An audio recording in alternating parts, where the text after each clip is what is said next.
আবার ধামাকাদার টিআরপি আমাদের জন্য অপেক্ষা করছে। দাদামণি, ফুলকি, পরিণীতা, চিরসখা, রানী ভবানী সত্যি চমকে দিয়েছে। নতুন গল্প লক্ষ্মীঝাঁপি কি চমক দিল। নতুন সময়ে গীতার কি হচ্ছে, নতুন টপারকে। চলো আগাম দেখে নিই এই সপ্তাহের টিআরপি আপডেট।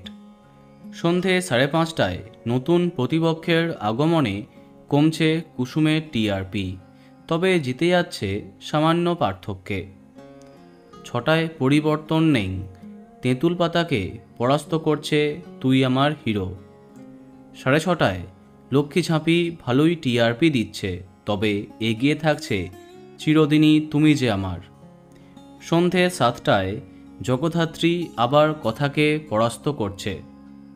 এরপরে রাঙামতি অনেকটা কামব্যাক করছে, দেখা যাক ফুলকি কি চমক দেয়। রাত 8টায় পরিণীতা অনেকটা কাছে এসে যাচ্ছে, দেখা যাক পরশুরাম কি করে। 8:30টায় অনেকটা পার্থক্যে এখনও দাদামণির থেকে এগিয়ে থাকছে রানী ভবানী। রাত 9টায় অনেক ব্যবধানে জয়লাভ করছে চিরসখা, কোনো সন্দেহ নেই। 9:30 থেকে 10টা, এমনকি 10:30টা, কোনো বিশেষ পরিবর্তন থাকছে না। আনন্দী মিত্তিবাড়িকে পরাস্ত করছে অনুরাগের ছোঁয়া, গৃহপ্রবেশ এবং শুভ বিবাহ। এই সপ্তাহে টপার হবার দাবিদার পরশুরাম, ফুলকি এবং রানী ভবানী। দেখা যাক কি হয়।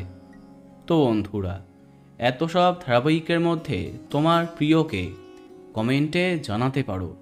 আর এই রকমই আরও অনেক ভিডিও পেতে সাবস্ক্রাইব কারেন্ট বস। ধন্যবাদ।